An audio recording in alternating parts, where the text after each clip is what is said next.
Welcome. In front of me is a Motorola G50, and today I'll show you a couple of tweaks and tricks you can do on this device.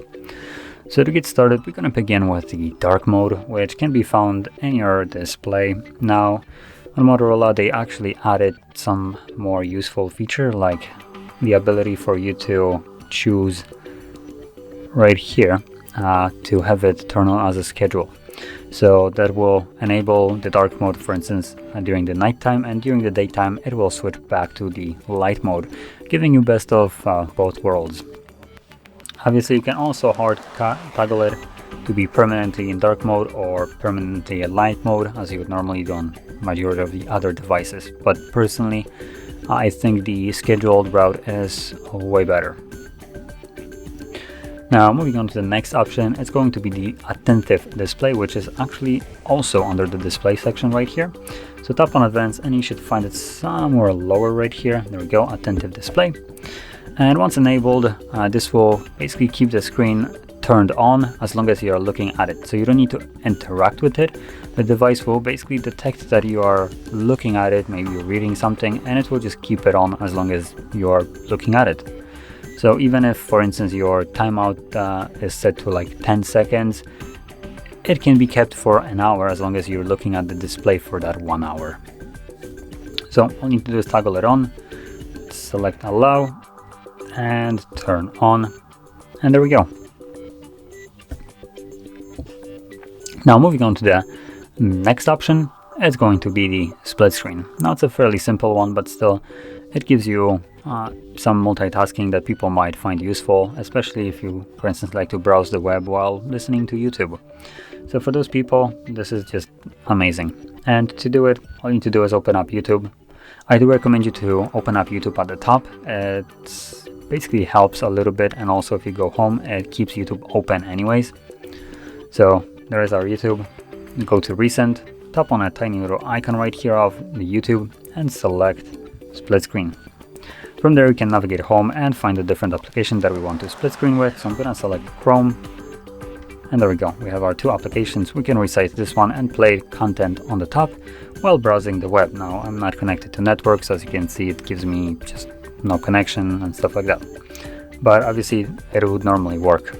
And assuming you want to go home, change the application, stuff like that, but you don't want to really pause YouTube, when you go home, even though it kind of minimizes a little bit, this will still keep playing whatever it's playing on YouTube. It will not pause it, so it's kind of good for in this kind of sense. And that's also one of the reasons why I advise you to keep YouTube at the top. Now obviously when you lock the device, it will pause the video, or if you close this, it will pause the video. So yeah. Now anyway, moving on to the next option, it's going to be the refresh rate of the device. By default, it is set to smart, which is going to be fairly decent for majority of the people out here. But for the people that prefer prioritize battery life over just a little bit of a smoothness, this option might be for you. So all you need to do is go into the advanced, scroll down to display refresh rate right here and change it to 60. Now, as you can see, the auto, which is default one, uses AI to always show the optimal refresh rate.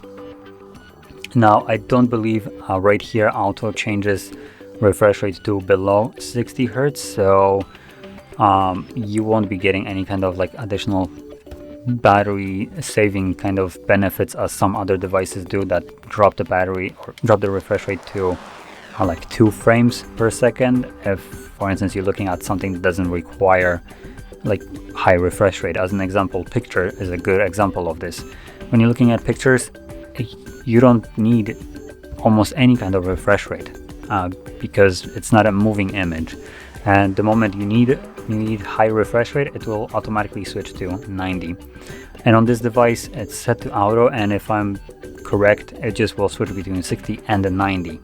So it won't give you the benefit of dropping the refresh rate lower than 60, which will preserve a little bit more battery. So that's a little bit of a shame, but like I mentioned, it's a decent option for people that want to have high refresh rate when it's needed and still have semi-okay battery life. And for the people that prioritize just straight up battery life, change it to 60. Anyway, moving on to the next one, it's going to be the gestures. Now, the phone by default comes with them enabled. That's one thing. If you decided through settings to go, or throughout the setup to go with the buttons instead, you can enable it this way or disable it, whichever way you want to do it. All you need to do is navigate into the settings, the main settings page right here, and scroll down to System, choose Gestures, and then select System Navigation. And in here you have the two options. We have the gestures, which I've been using for the entirety of this video, and we have the 3-button navigation, which you can enable and gives you the outdated buttons at the bottom.